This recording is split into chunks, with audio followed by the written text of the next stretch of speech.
Hello friends, നമ്മളിന്ന് മറ്റൊരു വീഡിയോയിലേക്ക് കയറുന്നത് ഭൂതത്താൻകെട്ടിലെ ബോട്ടിങ്ങിനൊക്കെ ശേഷം നമ്മൾ വരുന്നത് ഭൂതത്താൻകെട്ടിലെ പുതിയ പാലത്തിലേക്കാണ്. പഴയ പാലം അവിടെ നിലനിർത്തിക്കൊണ്ട് പുതിയൊരു പാലം അവിടെ നിർമ്മിച്ചിട്ടുണ്ട്.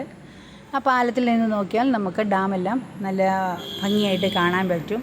ഞങ്ങൾ പോകുന്ന സമയത്ത് നല്ല വേനൽ സമയമായിരുന്നു, അതുകൊണ്ട് ഡാമിലെ ഷട്ടറുകളെല്ലാം ഓപ്പണിംഗ് അല്ല, അപ്പം നമുക്ക് അധികമൊന്നും കാണാൻ പറ്റത്തില്ല. അതിനുശേഷം നമ്മൾ അവിടുത്തെ പഴയ ഭൂതത്താൻകെട്ടിലെ ആ ഡാമിലേക്കുള്ള വഴിയാണിത്. അത് കാടുകളിൽ കൂടിയുള്ള യാത്രയാണ്. പാലത്തിൽ കൂടി പോകുമ്പോൾ കാണാം. അതുപോലെ തന്നെ നമുക്ക് ഭൂതത്താൻകെട്ടിലേക്ക് ചെന്നെത്താൻ വേണ്ടിയിട്ട് കാടിനുള്ളിലൂടെയുള്ള വഴിയാണ്. ഇവിടെ കയറി പോകുന്നതിന് നമുക്ക് പാസ്സുണ്ട്. വലിയവർക്ക് 50 രൂപ കൊടുത്താണ്, കുട്ടികൾക്കൊക്കെ കുറച്ച് കൊടുത്താൽ മതിയാകും. അപ്പോൾ അതിലൂടെ നമ്മൾ ഏകദേശം 1.5 കിലോമീറ്ററോളം നടക്കണം. കാടിൻ്റെ ഉള്ളിലൂടെയാണ്. ഇടയ്ക്കൊക്കെ അത് കാടിനുള്ളിലൂടെയുള്ള യാത്ര നിരോധിച്ചിരുന്നു. കാരണം അവിടെ ആന ഇറങ്ങുന്നതാണ്, കാട്ടുമൃഗങ്ങളൊക്കെ ഇറങ്ങുന്നതാണ്.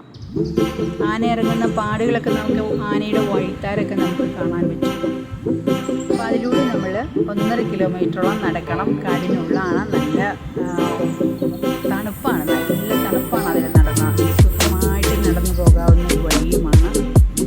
എന്നാൽ കുറച്ച് പേടിക്കണം കേട്ടോ, കാടിനുള്ളിലുള്ള മൃഗങ്ങളെല്ലാം ഉണ്ടാവുമായിരിക്കും.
ഭൂതത്താൻകെട്ടിലെ ഒരു കറക്കമെല്ലാം കഴിഞ്ഞ് കഴിഞ്ഞാൽ നമുക്ക് ഭക്ഷണം കഴിക്കാനും അതുപോലെ താമസത്തിനുമായിട്ടുള്ള അടിപൊളി ഒരു റിസോർട്ടുണ്ട്. അതാണ് പെരിയാർ റിസോർട്ട് എന്ന്.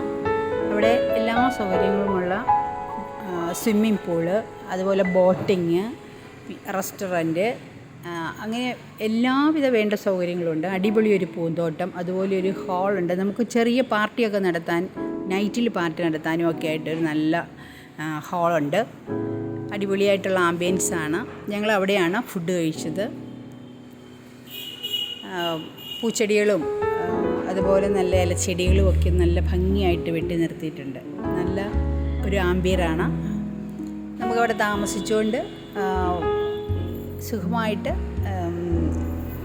ഹോളിഡേയ്സൊക്കെ ചിലവഴിക്കാൻ പറ്റുന്ന ഒരു സ്ഥലമാണ്. അപ്പോൾ നമുക്ക് അവിടുത്തെ വിശേഷങ്ങളും കൂടി കാണാം.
ഇവിടെയാണ് നമുക്കൊരു ഓപ്പൺ പാർട്ടിയൊക്കെ നടത്താനുള്ള ഒരു സ്പേസാണ്. അടിപൊളിയാണ്.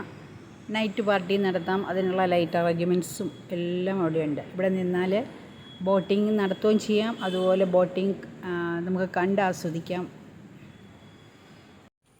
ഇത് നമ്മൾ റിസോർട്ടിനുള്ളിലുള്ള കാഴ്ചകളാണ്. അതിൻ്റെ ഫ്രണ്ടിൽ നിന്നുള്ള കാഴ്ച കാണാം. കായലും അതിനോടനുബന്ധിച്ച് റെസ്റ്റോറൻറ്റിൻ്റെ തന്നെ ബാക്കി ഭാഗങ്ങളും, അവിടെ ഒരു പരിപാടിയൊക്കെ നടത്താൻ പറ്റുന്ന ഗ്രൗണ്ട് ഉണ്ടല്ലോ, അത് ഓപ്പണിങ്ങാണ്, അതും കാണാം. നല്ല ഒരു വിഷനാണ് റെസ്റ്റോറൻറ്റിനുള്ളിൽ നിന്ന് നോക്കുമ്പോൾ. അവിടെയുള്ള നമുക്ക് താമസിച്ചുകൊണ്ട് ഈ കാഴ്ചകളൊക്കെ കാണുകയും ബോട്ടിങ്ങിന് പോവുകയും ഒക്കെ ചെയ്യാം. എല്ലാവിധ സൗകര്യങ്ങളുമുണ്ട്. അടിപൊളി ഭംഗിയുമാണ്.